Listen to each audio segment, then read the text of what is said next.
Hello प्यारे बच्चों। आज की कहानी का नाम है दो रंगों वाले नन्हे बौने।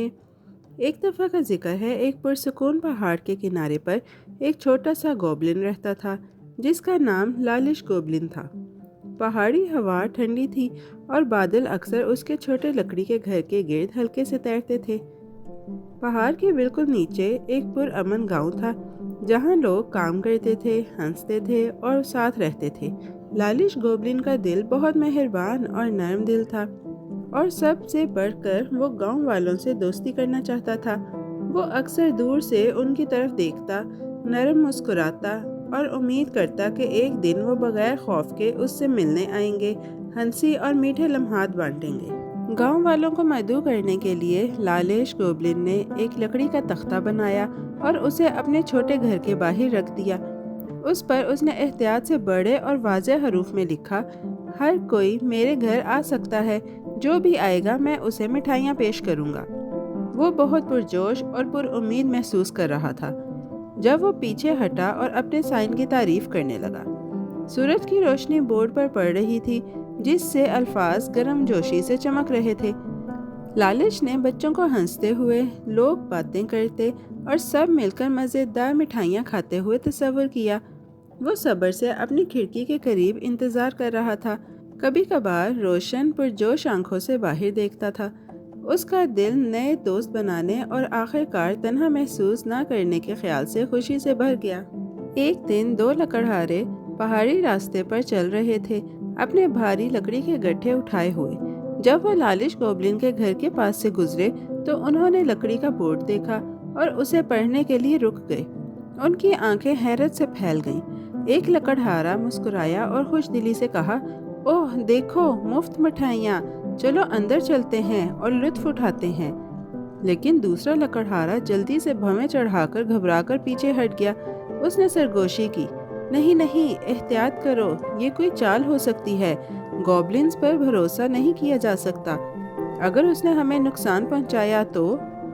हवा दरख्तों को हिला रही थी जब वो आहिस्ता आहिस्ता बहस कर रहे थे, ये सोचते हुए कि आगे क्या करें। लालिश गोबलिन ने उनकी गुफ्तगू अपने घर के अंदर से सुनी। उम्मीद के साथ वो जल्दी से खिड़की की तरफ दौड़ा और नरमी से बाहर झांका। नरम और दोस्ताना आवाज में उसको पुकारा, नहीं भाई, कोई चाल नहीं है, ब्राहे करम अंदर आओ, मीठा खाओ और मेरे दोस्त बन जाओ। उसकी आंखें खलूस से चमक रही थीं और वह गर्म जोशी से मुस्कुराया। ताहम जब लकड़हारों ने उसका गैर मामूली और थोड़ा सा खौफनाक चेहरा देखा तो वो खौफ से सांस रोक उठे। उनके दिल तेज धड़कने लगे और बगैर कुछ कहे वो पलटकर जितना तेज हो सका पहाड़ी रास्ते पर दौड़ने लगे। एक बार भी पीछे मुड़कर देखने की हिम्मत न की। उन्हें भागते देखकर लालिश गोबलिन का दिल डूब गया। उसकी मुस्कुराहट मध्यम पड़ गई और उसकी आंखों में उदासी छा गई। वो आहिस्ता आहिस्ता खिड़की से पीछे हटा और अपने घर में खामोशी से बैठ गया। वो खुशगवार ख्वाब जो उसने तस्वुर किया था धुंध की तरह गायब हो गया। सब लोग मुझसे इतने डरते क्यों हैं? उसने अफसोस से पूछा। मायूसी और गम में उसने अपना लकड़ी का तख्ता उतारने का सोचा।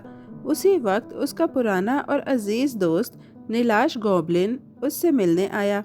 नीलाश ने लालिश के उदास चेहरे को देखा और नरमी से पूछा, मेरे दोस्त, आज तुम इतने उदास क्यों हो? उसकी आवाज़ पुरसुकून और ख्याल रखने वाली थी। लालिश गोबलिन ने नीलाश गोबलिन के साथ सब कुछ शेयर किया, लकड़ी के तख्ते से लेकर खौफजदा लकड़हारों तक। नीलाश ने गौर से सुना, एक लम्हे के लिए गहराई से सोचा, फिर एक ज़हीन ख्याल उसके जहन में आया। वो मुस्कुराया और कहा, मेरे पास एक मंसूबा है। कल मैं गांव जाऊंगा और शरारती बनकर काम करूंगा। तुम्हें वहां आकर मुझे रोकने का बहाना करना चाहिए। अगर गांव वाले तुम्हें अपनी हिफाजत करते देखेंगे तो वो समझेंगे कि तुम मेहरबान और बहादुर हो। फिर वो तुम पर एतमाद करेंगे और तुम्हारे दोस्त बन जाएंगे। लालिश की आंखों में फिर से उम्मीद चमक उठी। अगरचे वो गैर यकीनी था, लेकिन उसने अपने दोस्त पर एतमाद किया और उस मंसूबे से इत्तेफाक किया। अगले दिन नीलाश गोबलिन खामोशी से गांव गया।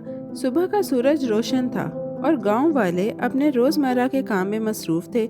नीलाश एक किसान के घर में चुपके से दाखिल हुआ जब किसी ने नोटिस ना किया। جلد ہی کسان اور اس کی بیوی نے اسے دیکھا اور شدید خوفزدہ ہو گئے۔ وہ چیخے اور حفاظت کے لیے باہر دوڑ گئے۔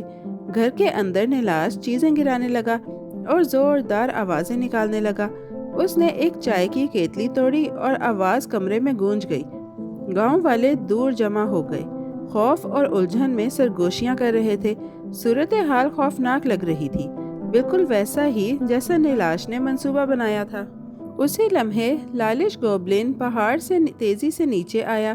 وہ بہادری سے گھر میں داخل ہوا اور چلایا، وہیں رک جاؤ۔ پھر اس نے نیلاش گوبلن سے لڑنے کا ڈرامہ کیا۔ دونوں گوبلنز تیزی سے حرکت کر رہے تھے، جس سے یہ واقعی ایک جدوجہد لگ رہی تھی۔ لالش نے مضبوط اور پرعزم رویہ اختیار کیا، جبکہ نیلاش نے شکست خوردہ ہونے کا ڈرامہ کیا۔ جلد ہی نیلاش بھاگ گیا جیسے اسے بھگا دیا گیا ہو۔ گاؤں والے سب کچھ بڑی آنکھوں سے دیکھ رہے تھے۔ ایک گاؤں والے نے کہا، لالش گوبلن واقعی اچھا ہے، اس نے ہمیں مصیبت سے بچایا۔ آہستہ آہستہ ان کا خوف اعتماد اور تعریف میں بدلنے لگا۔ اس دن سے گاؤں والے لالش گوبلن کے گھر آنا شروع ہو گئے۔ شروع میں وہ احتیاط سے آئے، ابھی بھی تھوڑے غیر یقینی تھے، لیکن لالش نے ہر ایک کو بڑی مسکراہٹ کے ساتھ خوش آمدید کہا اور انہیں بہت سی مزیدار مٹھائیاں پیش کی۔ بچے خوشی سے ہنس رہے تھے اور بڑے خود کو آرام دہ اور محفوظ محسوس کر رہے تھے۔ لالش کا گھر جو کبھی خاموش اور تنہا تھا، اب خوشگوار آوازوں اور گرم جوش دوستیوں سے بھرا ہوا تھا۔ لالش پہلے سے کہیں زیادہ خوش محسوس کر رہا تھا۔ اس کا خواب آخرکار پورا ہو گیا تھا۔ تاہم جیسے جیسے دن گزرتے گئے، اس نے محسوس کرنا شروع کیا کہ اس کا عزیز دوست نیلاش گوبلن دوبارہ اس سے ملنے نہیں آیا۔ ایک شام لالش خاموش بیٹھا نیلاش کے بارے میں سوچتا رہا۔ اتنا عرصہ ہو گیا ہے جب میں نے اسے آخری بار دیکھا تھا، اس نے خود سے کہا۔ شاید وہ مشکل میں ہے، مجھے جا کر اس کی خیریت معلوم کرنی چاہیے۔ اگلی صبح وہ نیلاش گوبلن کے گھر کی طرف روانہ ہوا، جو پہاڑوں سے بہت آگے تھا۔ لالش نے اپنی جادوئی صلاحیت استعمال کی اور ایک نرم تیرتے ہوئے بادل پر بیٹھ گیا۔ تیزی سے آسمان میں سرک رہا تھا۔ سفر خوبصورت تھا، پرندے اس کے ساتھ اڑ رہے تھے اور ہوا نرم سرگوشی کر رہی تھی۔ جلد ہی وہ نیلاش کے گھر پہنچا، لیکن کچھ عجیب اور خاموش محسوس ہوا۔ جب لالش گوبلن پہنچا تو اس نے دروازہ بند اور گھر بالکل خالی پایا۔ نہ کوئی آواز، نہ کوئی حرکت اور نہ ہی اس کے دوست کا کوئی نشان تھا۔ اس نے غور سے ارد گرد دیکھا، فکر مند ہو رہا تھا۔ پھر اس نے دیکھا کہ دروازے پر ایک کاغذ چپکا ہوا تھا۔ کانپتے ہاتھوں سے اس نے اسے لیا اور آہستہ آہستہ پڑھا۔ یہ نیلاش گوبلن کا خط تھا۔ اس میں نیلاش گوبلن نے لکھا کہ وہ بہت دور چلا گیا تھا۔ اس نے وضاحت کی کہ اگر وہ ساتھ رہیں گے تو گاؤں والے سمجھیں گے کہ انہیں دھوکہ دیا گیا ہے۔ وہ چاہتا تھا کہ لالش اپنے نئے دوستوں کے ساتھ خوش رہے اور ان کا اعتماد نہ کھوئے۔ لالش گوبلن نے خط بار بار پڑھا۔ اس کی آنکھوں میں آنسو بھر گئے۔ وہ ایک ہی وقت میں خوش اور اداس محسوس کر رہا تھا۔ خوش کیونکہ اب اس کے گاؤں میں بہت سے دوست تھے، لیکن گہرا اداس تھا کہ اس کا سچا دوست چلا گیا تھا۔ وہ کافی دیر خاموش بیٹھا رہا، جو کچھ ہوا اس کے بارے میں سوچتا رہا۔ اس دن لالش نے اپنے دل میں ایک اہم سبق سمجھا۔ نئے دوست بنانا اور ایک شاندار بات ہے، لیکن پرانے دوستوں کو بھولنا یا کھونا کبھی درست نہیں ہوتا، جو تمہارے ساتھ کھڑے تھے۔ اس نے اپنے آنسو پونچھے اور آسمان کی طرف دیکھا، نیلاش کو محبت سے یاد کرتے ہوئے۔ پیارے بچوں، آج کی کہانی یہی ختم ہوتی ہے۔ بہت جلد ہم ایک نئی اور دلچسپ کہانی کے ساتھ پھر واپس آئیں گے۔ Bye bye. پیارے بچوں، کیسی لگی آپ کو یہ کہانی؟